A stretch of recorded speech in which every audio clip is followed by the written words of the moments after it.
यानंतरची बातमी सोलापूरमधली आहे। सोलापूरमध्ये 12 बांगलादेशी नागरिकांना पोलिसांनी अटक केलेली आहे। MIDCमध्ये काम करणाऱ्या या बांगलादेशींना पोलिसांनी ताब्यात घेतलंय।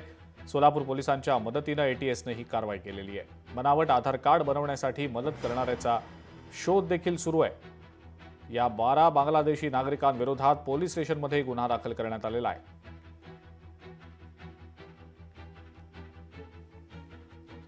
सर्व जे MIDCचे कारखानाधारक आहेत किंवा इतर व्यावसायिक जे आहेत त्यांना सर्वांना आपल्या मार्फतीने आव्हान आहेत।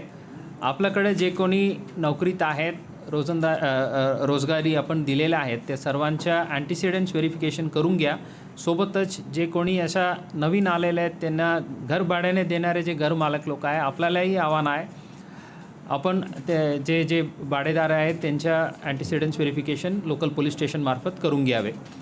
आता माहिती असतानाही आपण आश्रय दिले तर आपल्या विरुद्ध पण कायदेशीर कारवाई करण्याचे तरतूद आहे।